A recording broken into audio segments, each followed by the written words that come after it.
I'm Carol Freeman, the creator of the Fast Track to Keto Success program. I am here with the one and only ROBB WOLF.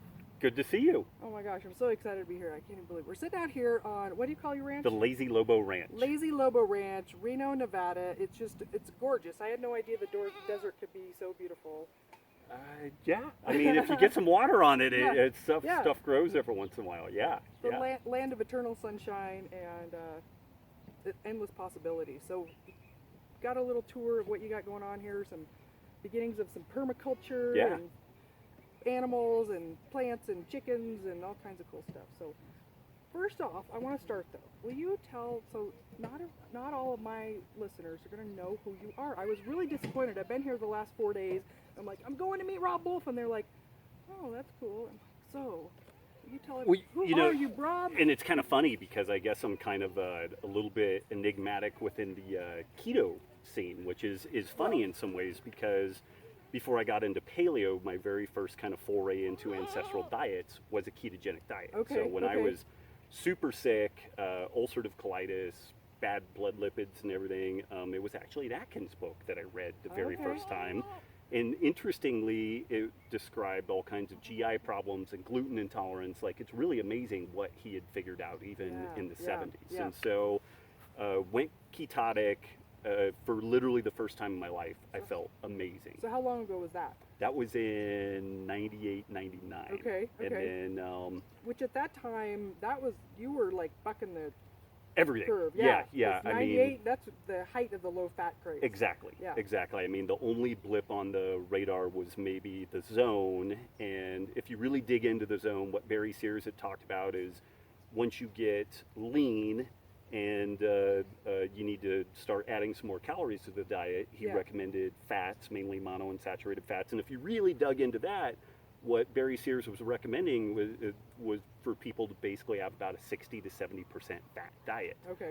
But everybody was still so fat phobic, he had to basically like hide that in the background. And really the only people that were savvy to that were athletes and people that he worked directly with. But other than that blip on the screen and then Atkins here and there really wasn't a lot going on with higher fat eating. Right. But I had blood sugar problems my whole life. Now that I look back at it, I just felt like my head was stuffed with fog. It felt like the world was happening out there and it was, completely separate from me. And then this first time that I went ketotic, which was coming off the heels of being a high carb, low fat vegan, because I was really trying to figure out, what's the optimum way to... First person I've interviewed that has that story. Yeah. But it was a pretty profound experience. And I shifted from a basic ketosis approach to a cyclic ketogenic approach, which the only problem that I found with that was that my carb load sucked. Like I didn't look forward to them, where some people look at that as like their hookers and cocaine opportunity to like kick their heels up. I hated it because I was so sick before and felt so much better when I was fat adapted that I was like, I really don't want to do this. But I played with that and everything motored along pretty well. I was probably mainly ketotic for more than a decade.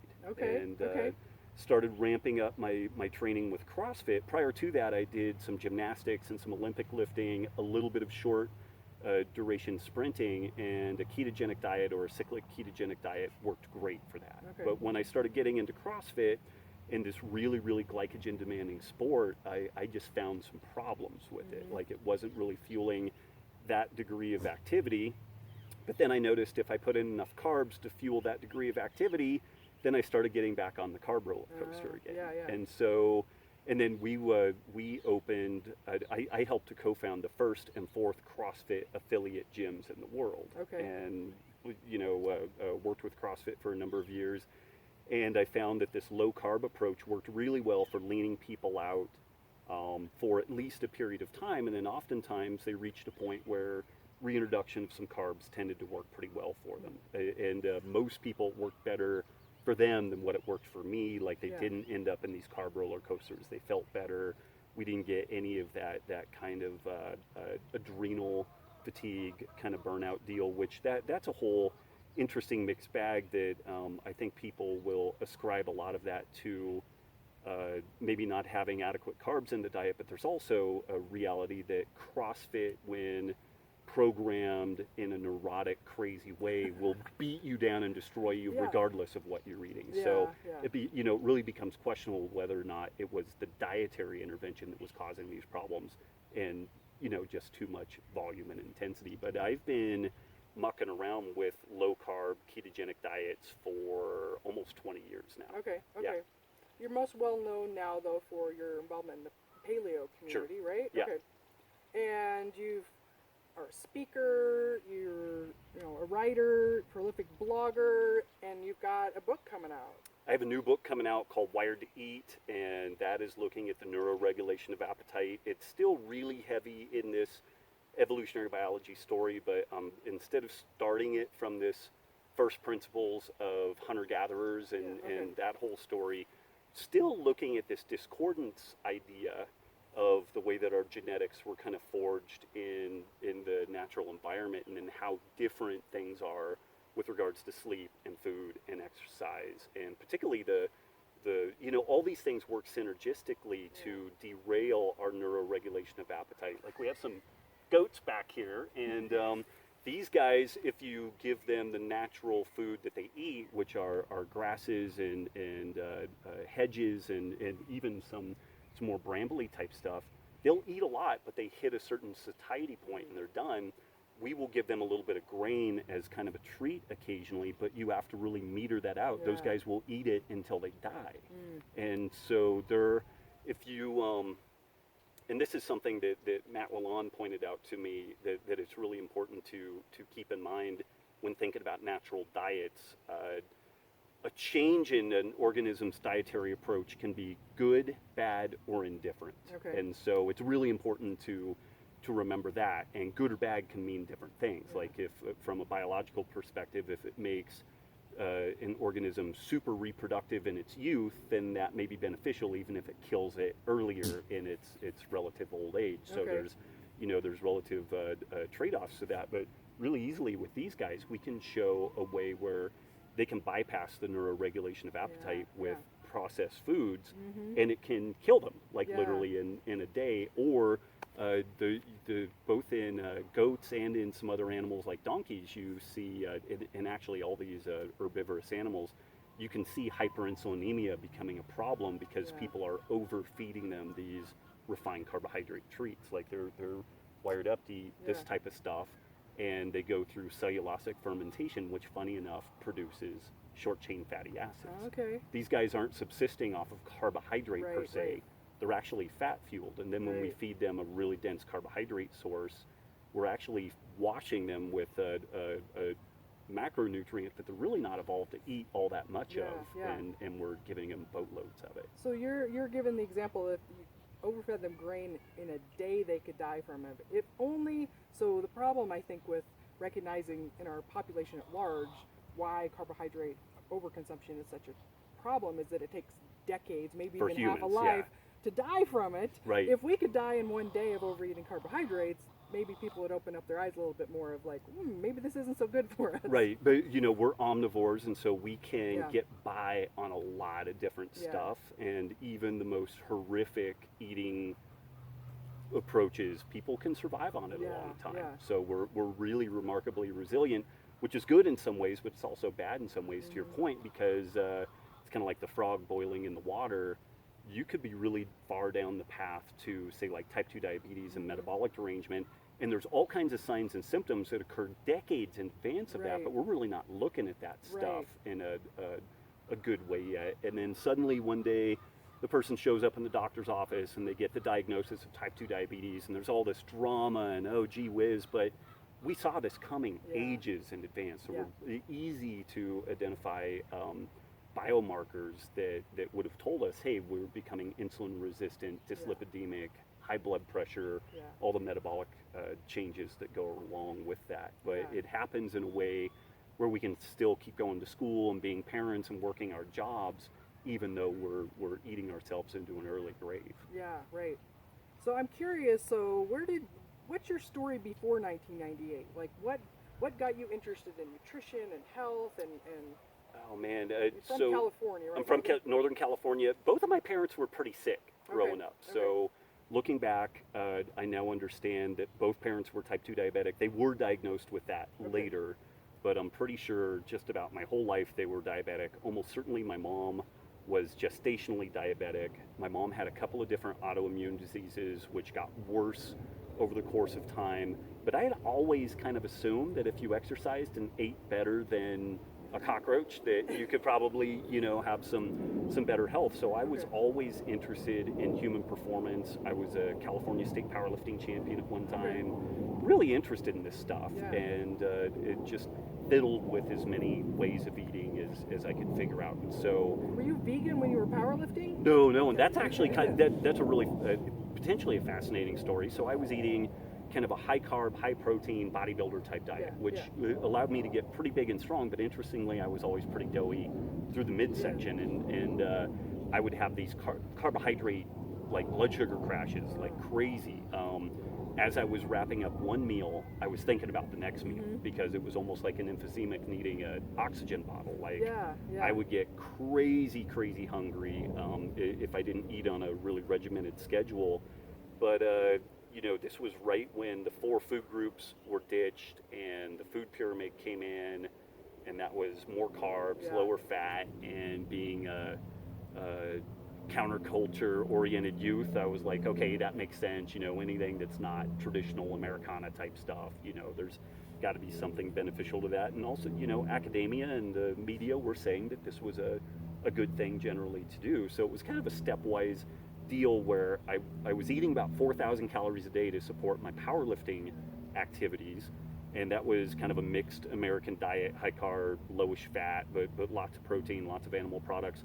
Then I ate the same number of calories on a vegetarian deal, and then eventually a vegan deal.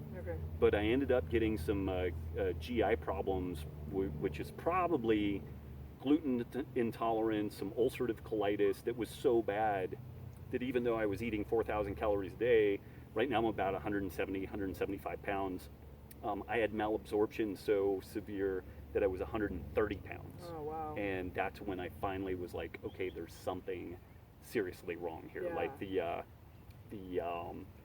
vegetarian folks that I would consult with, like McDougall and the Georgia Shawa Macrobiotic Institute and different outfits like that, a year of them telling you, okay, you're detoxing and you just need to get through it. It's kind of like, okay, a year I get, but like 3 or 4 years, and I'm at a point where I literally look like a concentration camp person.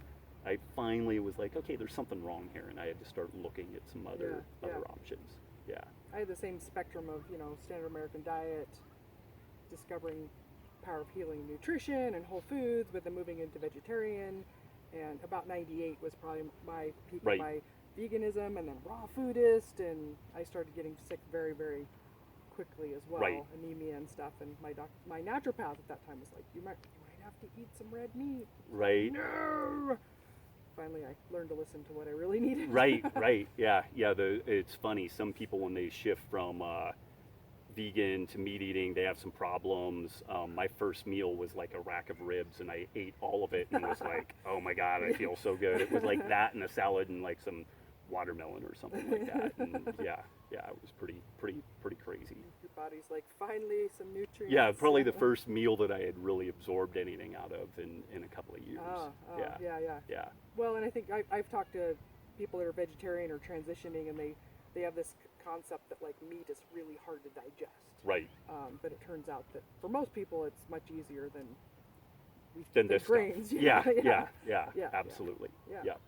So something we were talking about before we were on camera was this your good friend Stefan, his idea of this highly palatable combination. It's kind of not related to what we've been talking about at all, but I think it's a really interesting topic to cover too, this idea that when we combine high fat and high carbs and or sugar together, this ties into your book though, right? Very much so, yeah. I mean, again, if you kind of look, and this can get kind of airy-fairy, but if you think a little bit about human evolution and hunter-gatherer diets a little bit, it's a reasonable assumption that, one day we probably had a lot of animal products, and another day maybe it's like roots and tubers and it was unlikely that we had, you know, giant russet potatoes cooked in butter, Yeah. you know, all Yeah. at the same Right, time. right.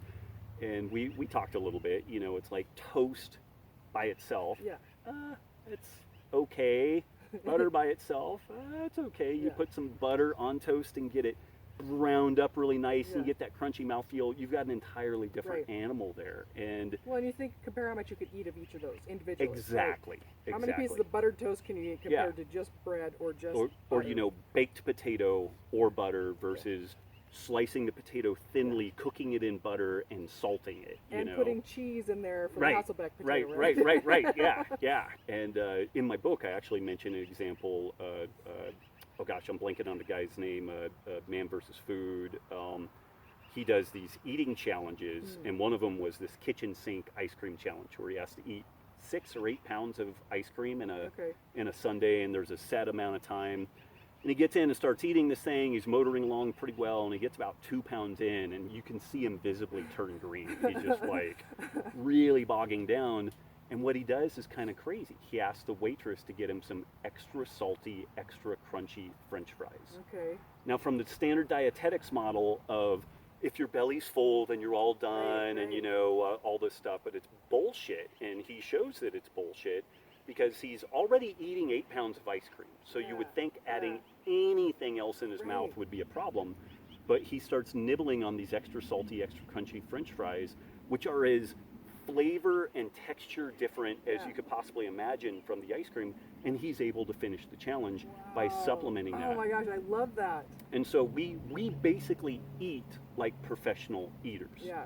Because we take this really broad mix of palate experience and flavor experience, and we're able to juxtapose them back and forth. And they've for close to 100 years, there's been this thing called the dessert effect, where people eat a meal and they're like, oh, I couldn't have another bite, and then the dessert tray comes out and it's like, well, I guess I could have a lot more bites. And some of that is that we, you know, we tend to just instinctually we stagger things from less palatable to more and more palatable throughout the meal. So you have salad first. Salad first, and yeah, you know, and it's really interesting. So we even have developed our cuisine in a way that, and you know, maybe in days gone by where we had very limited access to food, and you had to take some kind of marginal food that didn't taste that great, it kind of made sense to you know, to put some speed bumps in that process in the reverse order, where you know, you would actually induce yourself to eat more of the less good stuff because you knew that better stuff was waiting, and you kind of had to finish it off. I do this somewhat with the girls. We start with the less palatable things first. It's like, well, you have to finish all that, and then you can get this, and then you can get this, and then we're able to get them to eat a little bit of greens and more of the protein and all that stuff, and then we'll finish off with fruit, or maybe like a paleo baked deal, like some almond meal cookies or something like that. But if we started with the almond meal cookies, it doesn't go the other direction. The same way. Yeah, you don't want broccoli after you've had. Yeah, you cookies. really don't. If you do want it, then you go throw it over the fence to the chickens. Yeah. So I don't know if you've thought of this or not. I don't know if I think I come up with ideas sometimes, but there's never an original idea, right? Right. So the idea of the fat and sugar together, or fat and carbs, there's only one food in nature that exists that has that natural combination. Everything else is either high fat by itself or high carb, or Are we protein talking coconuts and fat. here? Or? Well, so I suppose that's one, but the other one, it's more primal.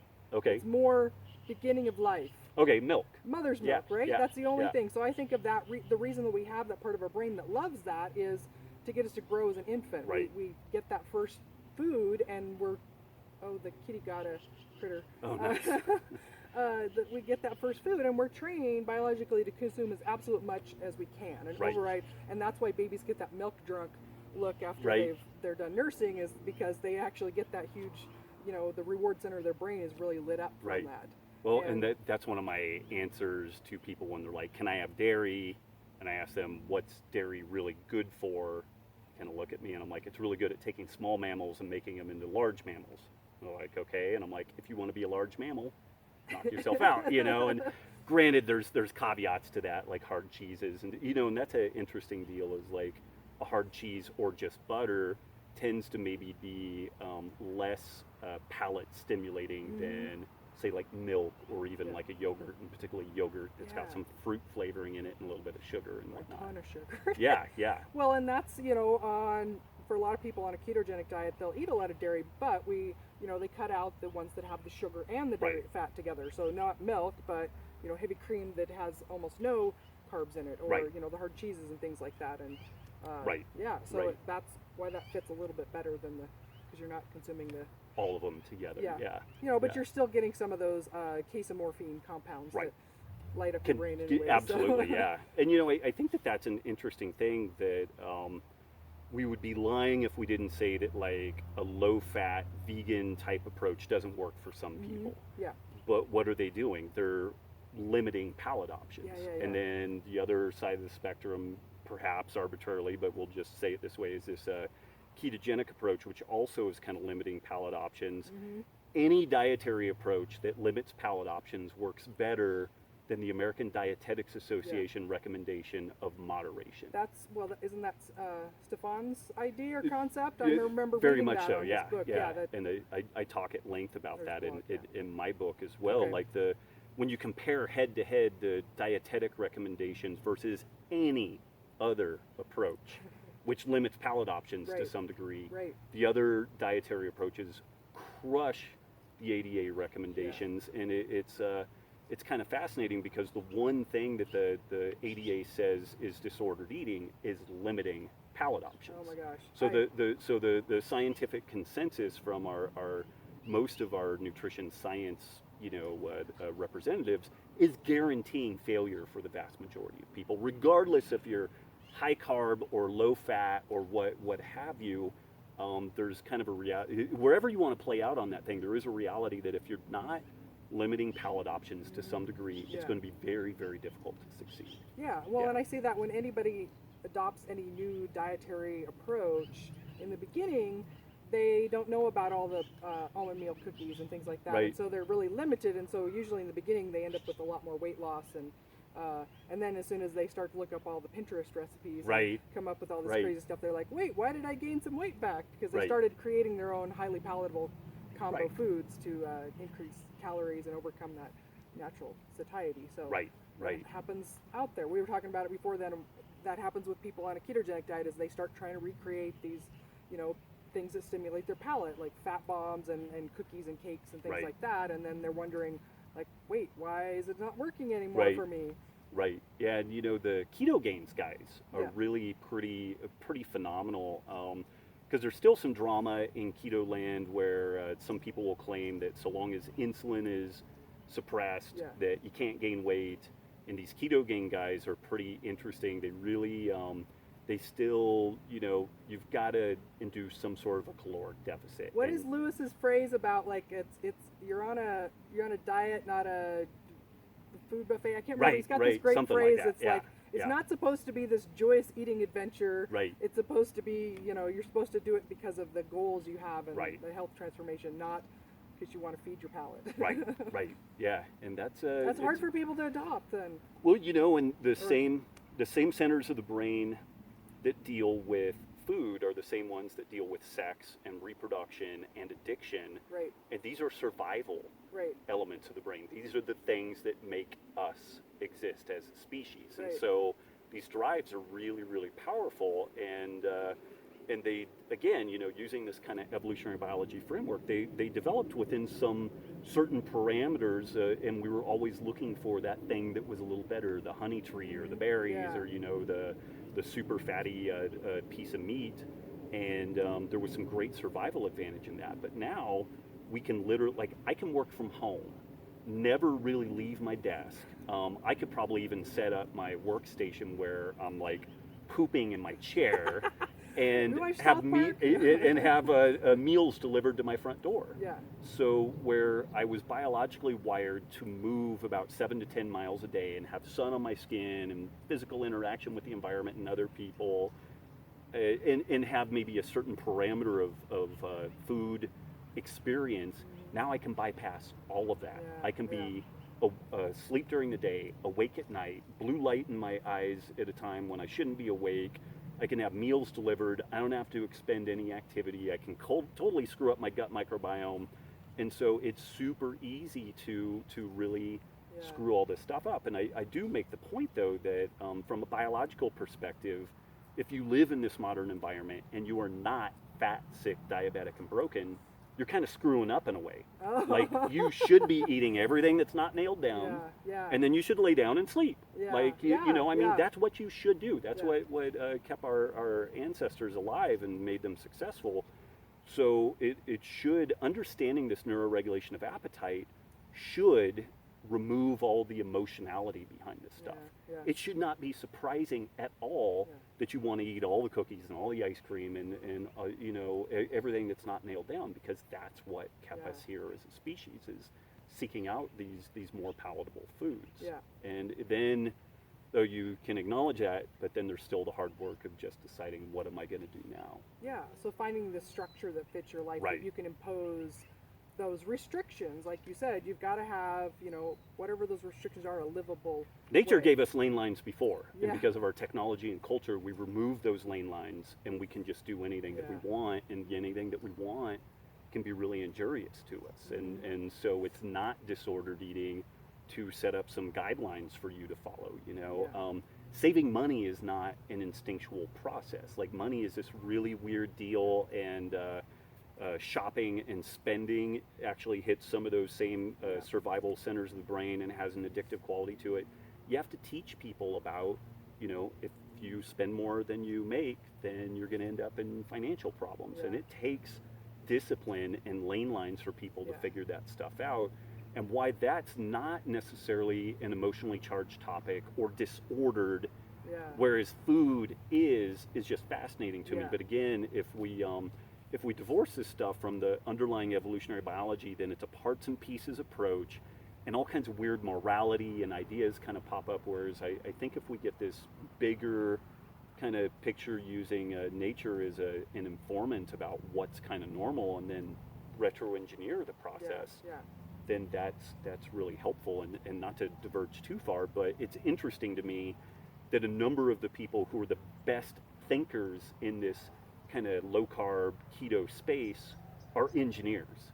They're people whose wives have type 1 diabetes, or they were 100 or 200 pounds overweight, and these engineers looked at the process not with the baggage of a medical background, but as an engineer trying to figure out a problem. And it's like, okay, insulin resistance, dyslipidemia, elevated blood glucose levels, let's cut back the carbohydrate intake. And suddenly things improve. Well, I so identify with what you're talking about from the traditional, you know, dietetics approach of, you know, restrictions cause eating disorders, because that is the training that I went through. I have a dual degree in nutrition and psychology, so I got that double. Right. So I came out of school, you know, espousing the mindful eating, intuitive eating, health at every size, and that you should never try to put somebody on a restricted diet because it was cruel and unusual punishment, and that they were doomed to fail, and they could never stand long term. So you might as well just embrace your plus size and just enjoy your food without any judgments as you ate that. And that's how I lived, and that's what I was teaching my clients at that time. And I can tell you that 2 years ago I was 220 pounds, and I was enjoying every bite of the desserts I was having, but I was hungrier and hungrier and hungrier all the time, and I was headed to diabetes because my dad has type 2 diabetes. I was headed to dementia. My lipids were terrible, but I was not judging anything I was eating. And it's not until I had to change my diet because of the car accident and brain injury and all the other things going on. I was just desperate for a solution, that I discovered by following the way that I do, that I didn't have the constant hunger and cravings. I wasn't obsessed with food anymore. It was like, oh, I'm hungry, I'm going to eat, rather than like, what am I going to eat next? Like you were describing, where each meal you're thinking about your next meal. And this is the most peaceful, calm way to live. It's not cruel and unusual punishment that I'm doing to myself. I've actually given myself life and happiness and calm and peace. And it's a complete 180 from where I was, you know, probably 3 or 4 years ago when I came out of school. And I had to, even now I get backlash from my own community. And there was a post that I did not too long ago where somebody from my own community was saying that's disordered eating. Right. You don't have a healthy relationship with food. And I'm like, I was there. I understand the thought, but until you actually live it and you help people live that and the quality of life that it gives them on so many levels, like, yeah. I have a chapter in the book devoted to this whole idea of cheating and actually the topic of a relationship with food, which I think if you start the conversation with an assumption that we need a relationship with food, I think you're screwed right there. That's it is a interesting. guarantee, and I've thrown this out at a couple of talks that I've given, and some folks have gotten mad. And the folks who get mad inevitably are still super struggling with their eating. And so they're, and I don't know what the full picture is, but it's just kind of on this this gut level. I grew up, my parents were very well-meaning, but it was a fairly dysfunctional family. My dad drank a lot. There was some codependency there. So now I've just got these, it's like a hound dog. Like I get these, my ears go forward. When I hear something that is disordered, codependent, I'm on that shit instantly, and there was something about this whole relationship with food that I was like, there's something really fundamentally wrong with that. And these goats don't have a relationship with food. They eat, and they eat to support themselves, and I'm sure that they enjoy it, and we should definitely enjoy our food. But if you're starting this thing from the basis that you need to have a healthy relationship with food, I think you're screwed. And what you have to do is actually get more mechanistic and find a spot where the food is not a trigger, and that you can work within the lane lines that you have, and that is, and some people will not be able to do it, whatever their emotional baggage is or what have you. They're just not going to be able to get to that spot. But I do think that looking towards trying to find a healthy relationship with food is steering you in the wrong direction, versus being a bit more mechanistic and reductionist in that situation, tackling it more like an engineer.